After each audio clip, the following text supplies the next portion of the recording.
So my younger boot came from a 4-week African trip. He visited a place called Namibia there in southern Africa. So naturally I phoned him up yesterday. I asked him, how's the videos coming along for YouTube? He says, oh my brother, the video clips are perfect, but the sound is a complete mess up. I've done some adjustments before I left Europe for the African trip, and something happened. I messed up the sound recording. I don't know how to recover that sound to make it usable.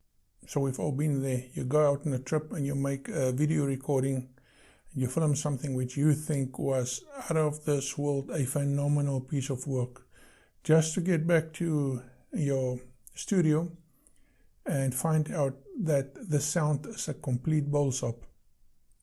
Well, what I've learned in life is once you go out to, especially when you go out on a trip, longer trips, and it's time consuming, it's far, you cannot go there again, make the effort and make a second recording. If you do not have an additional device to which you can record, you can also use a cell phone like I'm using here right now. I'm recording to an old iPhone 6s, which I primarily use to fly the drone with and to record sound. It's got no other purpose. If you have no other alternative, then the camera to which you can record the sound, make use of your cell phone. There's nothing wrong with the quality of the cell phone once you plug a external microphone into it. It might be that you have to do a little bit of work on the sound coming out of the cell phone afterwards, which most people anyway do, but it is as good as any other external device for the sole purpose of recording sound. I will go through the process of how I do it and show you a very quick method to work on the sound a little bit, then sync it with your video material, and you are good to go to start editing. So the program I use to edit my sound with is called Audacity. Once you've opened Audacity on the desktop, go to where you have saved your sound files. It's simply a matter of dragging and dropping the sound file into your workspace of Audacity. The first thing you have to do is select on your sound file a bit of the sound wave which is longer than 0.05 seconds.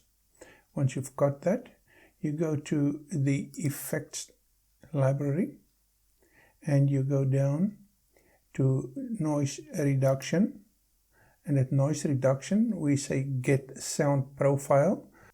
Once you've done that, you select your entire sound file. You once again go back into your effects library and you drop down once again to noise reduction where you says OK.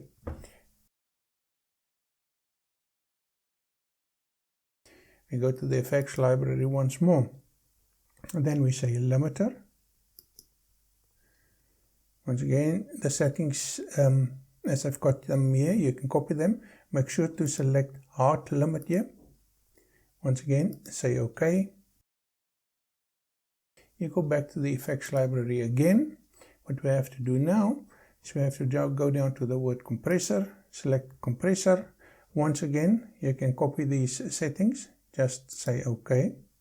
Now you go all the way down to graphics equalizer. And there you go down to manage, factory presets, and we say bass boost. Say yeah. And once again for the fourth time, graphic equalizer. Once again to manage, factory presets, and we say treble boost. Once we're done there, the fifth and last step is go to the effects library again, and then we have to normalize this clip. What I do at this stage, I simply go to file and I say export as an MP3 file, and I tell it where to go, and I say save. You can name it, give it numbers, names, whatever you want, and say OK. And within a second or two the file is exported. what I do is I import my sound file into Final Cut. And if I want to synchronize that file with a specific video file, I select both the video file and the sound file, and I move up to where it says clip, and I simply say synchronize clips. And it generates a complete new file with a name and number, and it says synchronized clip.